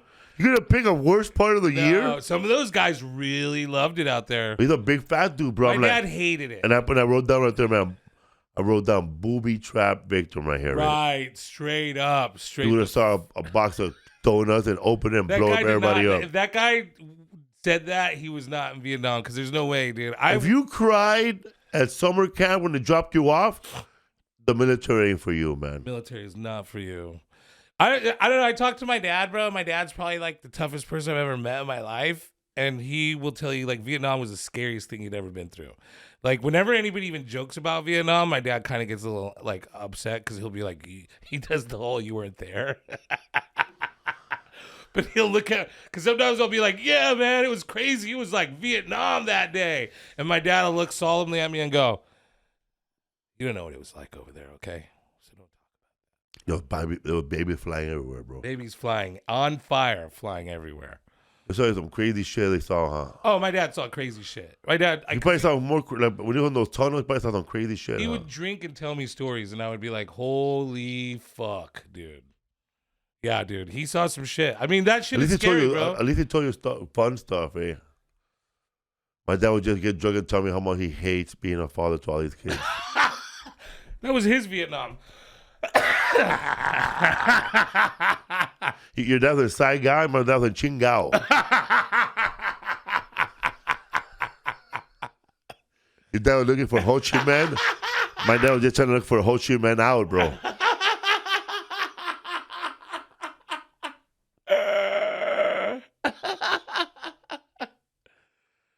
Your dad was wearing a helmet, but they had no helmet, bro. He was using a different helmet. Something like they should have just taught us, like, if you're not gonna wear condoms, like, you should have just taught us, like, pull out when the getting gets good. Fuck, bro, that is actually really a good way. When the getting gets good, pull out. Pull out. That goes also, man, when you're ahead in blackjack, pull out, bro. Why? Because the getting is good. Getting is good. So whenever the getting is good, you should just pull out. That would be good advice here on History for Fools. History for Fools, man. There's no one out there like us. And if there is, we probably listen to that podcast too. Right. We'll probably. So here's the thing I want to explain. Someone got on I'm not going to say a particular person, but they've been watching us for a while. And they're writing those long paragraphs. And they're always we don't like, listen. do you have fact checkers? Do you know what you're talking about? And it's like, look, dude, We're a comedy podcast. This is an hour and a half long book. Do you ask Tim Dillon that stuff? Right. Or just us? But this is a book report. This is like, what did you learn this week? I have 1 week to like learn this shit. I have 3 days. Yeah, and this guy has less because he's on tour and he's like a super busy, famous comedian. And it's like, this is basically a book report. Again, it's just us digesting what we learned about a subject. It's not actual, like, here's the true history. If you have a book report due or something due on the Barbary Coast, please go do your fucking real work. Today was just... And if you can find this short to it, but we couldn't find anything. Yeah, dude, there was nothing on the Barbary Coast. I had to actually order a fucking actual, like, used book for once. So, like, I had to buy the book. And that was the thing, because the book didn't come for 3 days. So I had 3 days to read this book. I had 3 days to read. And this is a dope book. Whoever wrote, it's the same guy who wrote The Gangs of New York. You see it? Herbert you read it? Yeah. You read the whole thing? Almost the whole thing. I skipped a couple of Is it Audible? No, that's the thing, is it's not on Audible. You could have that. We're gonna read this book entirely and get back to you guys, man. Yeah. The only part I skipped was the Gold Rush because I already knew about that. I skipped the Chinatown part because I knew about that. And then the end part. I didn't get to the last chapter because I already knew about that as well. Within this area were innumerable alleys, a few of which have since been widened into streets, while others have vanished with the building up the city. Among them were Murder Point and Hinckley, Pinkley, Bartlett, China, DuPont, Sullivan, Bull Run, Moketown, and Dead Man's Alley. Many of these dismal little passages were cul-de-sac in all of them, as well as the main thoroughfares from which they sprouted, were to be found what the call described as scenes of wretchedness and pollution and unparalleled on this side of the great mountains. The cell continued on the same high note of horror. The cell or the call? This is a dark book, and the thing that I didn't know about this, and I think the Gangs of New York was written around the same time. This writer is from 1933. This isn't even a modern so this account is only 100 years after. You know, there's a story of the Shanghai of 6 policemen, bro. Really? Yeah. There's a fact check on the bottom. It says right here, the story of Calico Jim has been current in San Francisco for many years, but I was unable to find any verification of it. The police department has no record of shanghaiing of 6 police officers. Right. They don't write it down. Yeah. They don't want something that horrible out there. Well, that was the thing, too, about that time was that there's not a lot of history. There's not a lot of history written about it because there was a lot of uneducated people running things at the time. Here it is. The dominant figure of the waterfront during the years in which Miss Pigott and Mother Bronson flourished, and perhaps the most successful and dangerous crimp who ever operated in San Francisco, was a short, thick-set Irishman with flaming red hair, a bristling red beard, and an irascible disposition. Throughout the underworld and wherever sailors gathered, he was known and feared as the Shanghai Cali. Yeah, Shanghai Cali, baby.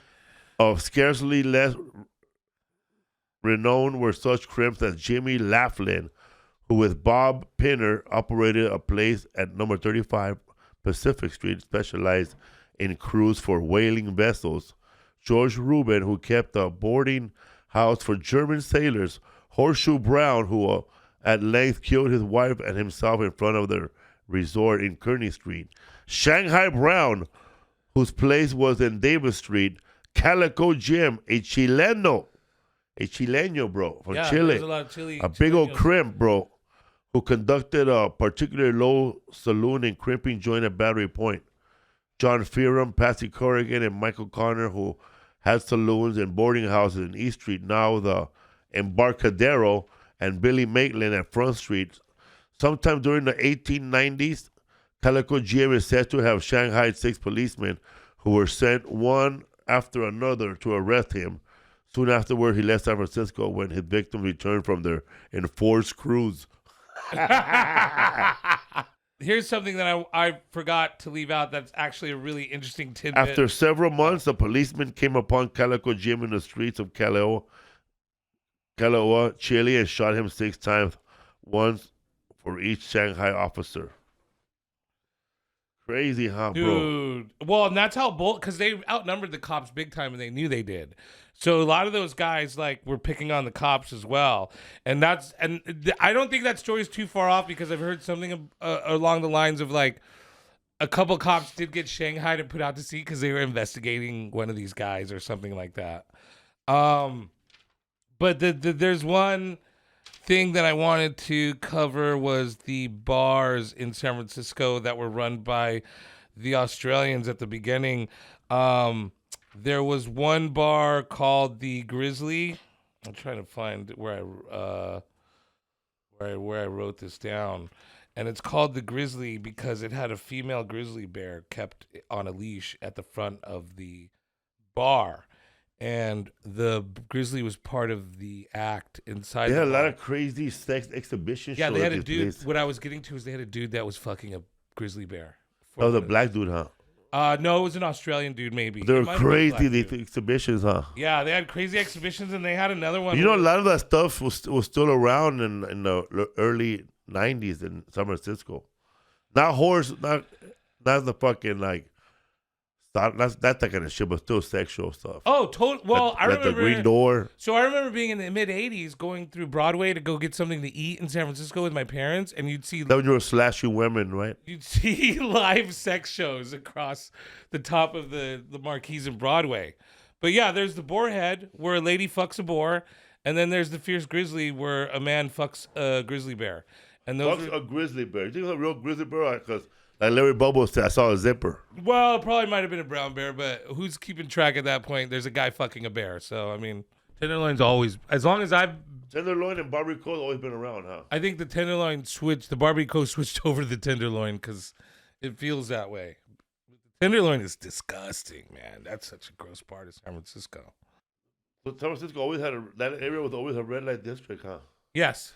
Yeah, well, the Broadway area was. And that's the thing is that if you follow Broadway all the way down to the end of it, like it did meet down into the water. It still does to this day, but it's extended now. But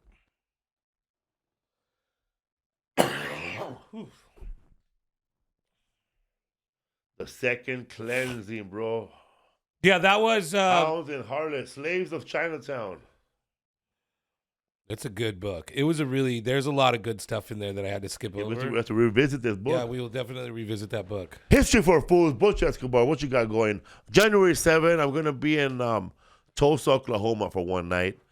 And the following week, I'll be in Fresno, but first I'll be in Redding, California. That's right. June 7th, I'll be in Tulsa. June 13th, Reno, Nevada. June 14th, Fresno, California. June 21st, Sahuarito, Arizona. Fuck yeah. June 12th, Albuquerque. June 2, I'll be in Tama, Iowa. August 14th, 2025, I'll be in Irvine, California. The whole week, baby. August 17th, summertime. That's right, Irvine, California. August 21st, Naples, baby. But also, man, if you're in Germany, I'll be over there, man. Look out for me. Are you going to Germany? Yeah, I'm going to see Cypress Hill. When are you going to Germany? Oh, that's right. You're going to go see Cypress Hill. Oh, wow. I'm so jealous. What's up, everybody? What you got, bro? You could catch me. Most of my dates are going to be at the on my Instagram, but I got a date coming up on the 6th. I'll be at the Comedy Store with George Perez. Shout out to George Perez. His birthday show or what? No, it's his Latino show. It's really dope. It's a great show. When? June 6th. 6? June 6th. So come catch me, and then I have it posted on my Instagram. So come see me, say what's up. Especially if you guys ever see me on Instagram, I post a show. Please come out. That shit helps. If you guys come to my shows, more people book me because they're like, damn, people show up to Butch's shows. So Yeah, that's how I get booked, bro. I had my name up at the Comedy Store last night.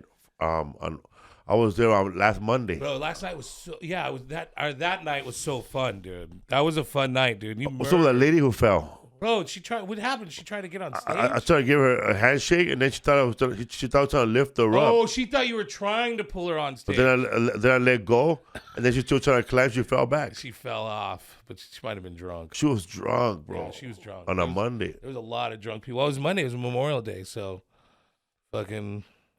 It was good times though. Thanks for letting me get. You know what's there. funny, man? When I did like crowd work, I said, "Did anybody lose a home during the fire? Nobody said nothing." Right. And I said, "I guess we're all poor, huh?" I said, "We're watching. That's good. We're watching it from our apartment building. Oh my god. Yeah, it's getting bad." Yeah. I have a joke where I'm like, yeah, I now live in the safest part of town. 'Cause I remember I had a joke. I said, "Man, I was getting ready for El Nino, man." I started putting sandbags everywhere. Then I realized I live in an apartment, man, on the 5th floor. Oh man, people couldn't get out of their house. Yeah. People couldn't get out of their house. One time I was like watering outside, and somebody told me, "Bro, you're wasting water, bro. Have you seen my rental agreement? Water and utilities included. Included. Nobody's wasting nothing." You know whose fucking AC's on back at home right now? This guy's. Oh, bro, in LA, bro, you gotta turn on your AC at 7 in the morning, leave it on all day, or else you're done. Yeah, you're done. You turn that shit on at 2 o'clock when it's already hot, never gonna heat up. My landlord's like, hey, could you do me a favor? I got to cover the bill, so could you turn the AC off for the day? And I'm like, I'm sure. Yeah, can you tell Yeah. God not to be so hot today? Exactly, dude. Exactly. That's the one gift that I have in Los Angeles is still the cool air I of my that's why I room. trip out, bro. When I had a landlord, hey, can you lower the TV? Oh, I will, bro. But you can tell the city outside to lower their noise. Right. Hey, could you lower the rent? How about that? Bro, I had a landlord, bro. This guy would fuck me all the time because I might floor on bottom, and then I would come in at night. Right. And this fool told me I should watch TV with headphones on one time, bro. What? Not to or to watch? Him and his wife would watch TV with headphones, bro. Like he's watching this TV, he's watching the other TV. That's you and your lady, bro. Yeah. I'm not like that. One time he brought his daughter to translate for him, right? To tell me to keep the noise down. Okay. Now we're at this, bro. Because the only way you could translate this and get everything I'm saying right now in the way I'm saying it. Tell him I said to go fuck himself. Did you really? Yeah.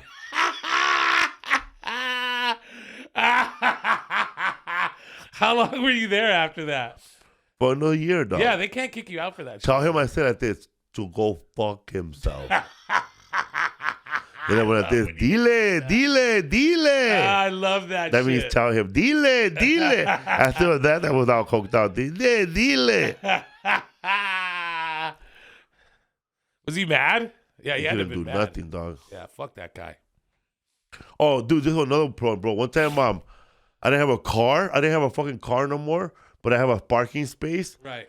So I let George was dropping me off, so I let George Perez park there because that was my ride. Right. And that fool woke up and told me to make him move and have it towed. No way, bro. But it's your spot. You can have whoever you Then want. he gave my parking their spot to another apartment, bro, without me telling me. Fuck no, dude. I ready to murder that dude, Oh, bro, I'm super. Especially if you live in a poor neighborhood in Los Angeles, if you have a parking spot, you fucking fight for that fucking spot, bro. Yeah, and there was a secured parking spot. He gave it away. Yeah, fuck that. No way, bro. Nope. No. Parking spots are worth money in this town. Yeah, so I murdered him with success. Good for you, brother. Good for you. But I was about to beat his ass, bro, every day. Fuck yeah. But that was that was the best one, bro. When he came in, and he asked me, he was telling me that if you don't call the car, blah blah. You tell him, "Can you please translate this exactly the way I'm saying it right now, like the way I'm saying it." Tell him I said to go fuck himself and to suck my dick. Then I said, dile.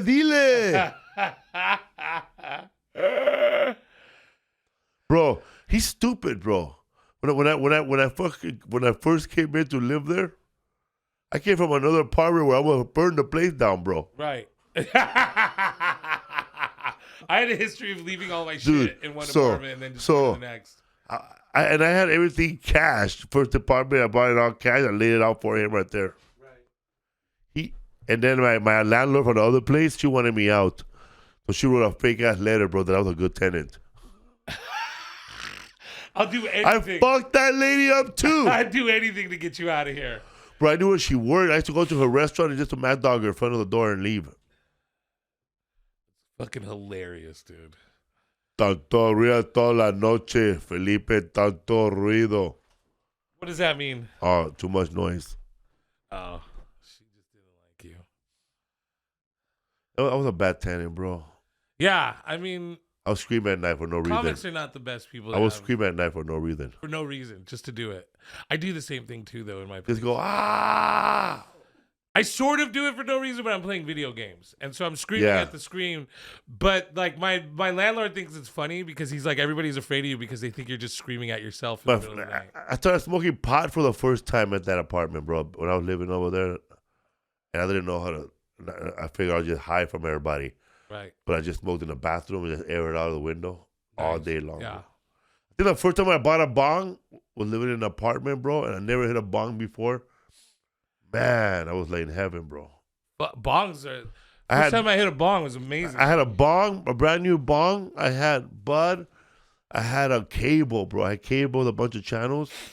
I was living by myself. I was happy. You're living like a king, bro. I would just go, bro, order drive-through double cheeseburger with extra onions, bro.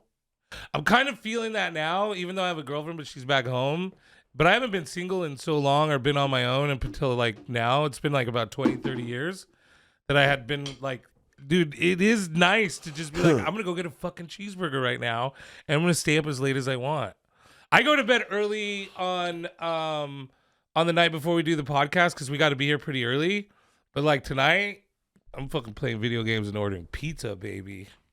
Hell yeah, man. History for fools, man. Do what you want, but just don't hurt nobody. Please. Just have fun.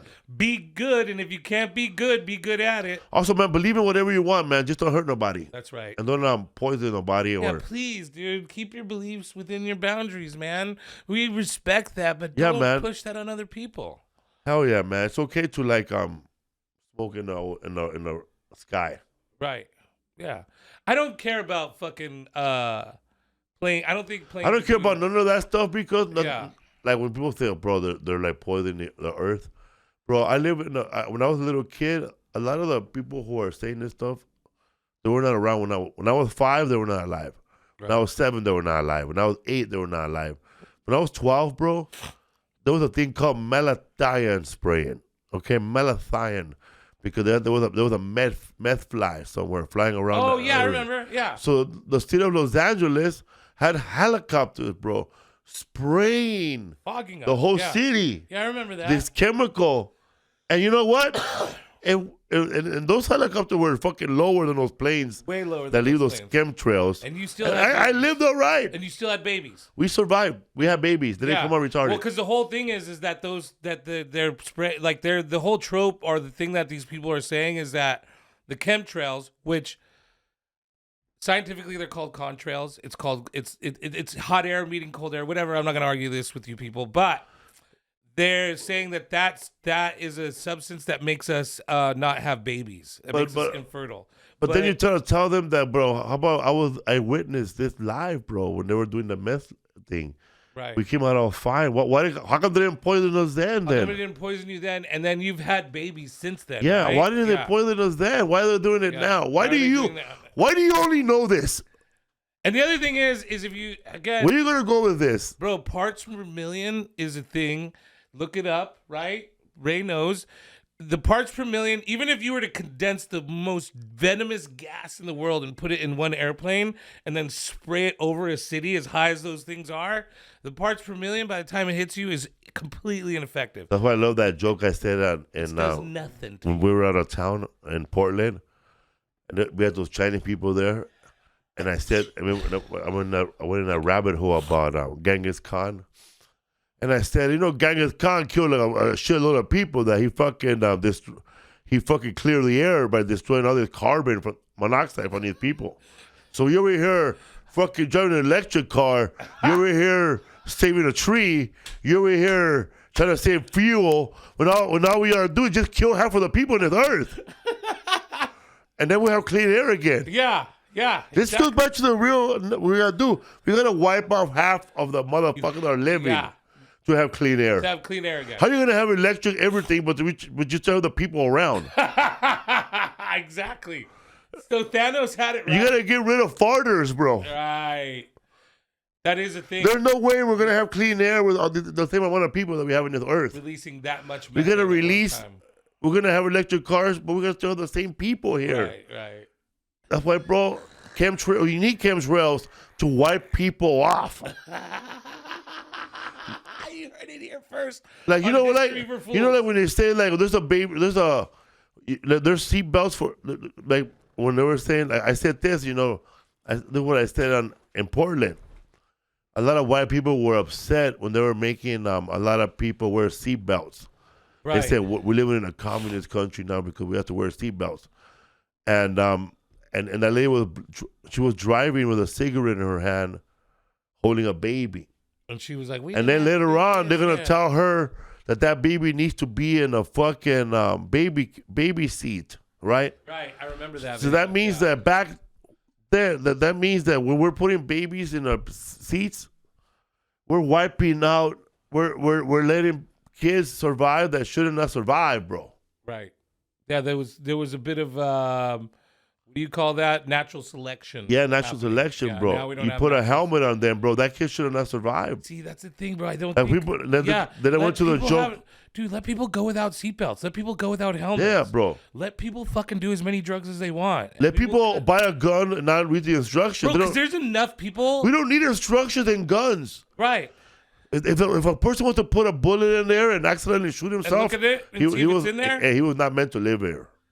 Natural selection, let it happen. Let We it don't need to happen. kill people off. They kill themselves off. It's a beautiful thing. So there was an awesome show called 1,000 Ways to Die.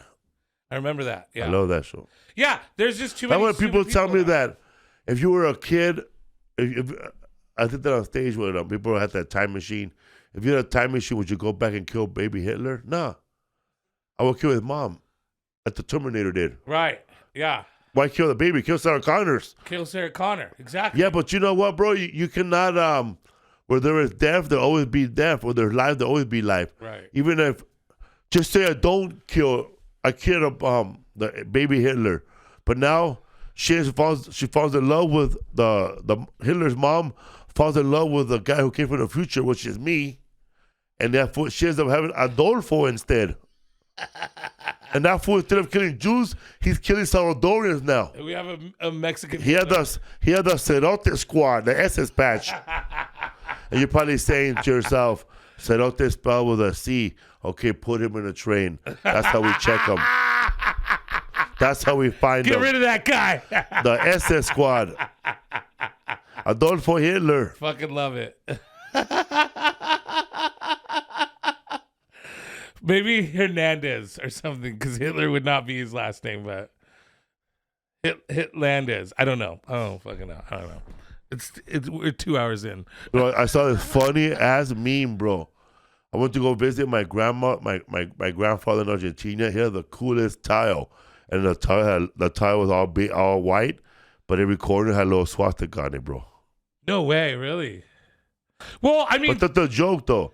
right. That was the joke Oh, that that was a the lot joke. of Germans hid in Argentina. Oh yeah, that's right. So this fool said, went to go visit my grandfather in Argentina, and I checked out his wallpaper, his floor. I thought you were telling the real thing. No, that was a meme I saw. Is it? Okay. I didn't, dude. I forgot about that. That's Bro. a deep track of a joke right there.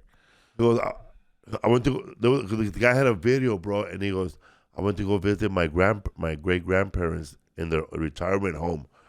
They're Argentinians, right? Yeah. But there were these two old Argentinians, bro, and they start belting out that Oh yeah. I remember that. I remember that song. I mean, because when you're old, I guess your old ways come out, huh? yeah. What you did I'm before. gonna fucking be an old guy still yelling out Raiders and Dodgers. Yeah. I'm gonna be an old guy. I don't know if I'll be an old guy. No, you won't. All right. Stay the way you are. Don't go changing. Try to please me. Up. When I was a kid, bro, I had fun, bro. Still having fun. That's the good part. Yeah, that's the good part. Children at No heart. complaints, bro. They got a stretch in the morning now. Oh, a little bit more than that, but yeah, got to clear my lungs out. Yeah. History for Fools, Butch Escobar. Felipe Esparza. That's right, people. Don't forget to leave comments, reshare, repost, cut our photos up, make a t-shirt, do whatever you want. Just put it out there. History for Fools. We're trying to get more than 3,000 views. Yeah, I know. I'd like this. I'd love for this podcast to boost, and I know that people really love it. You guys come up and tell us all the time, so spread the love so we can keep it going. Yes. Thank you to Ray and everybody out there working this podcast. Dude. Later. Shout out to Ray, dude.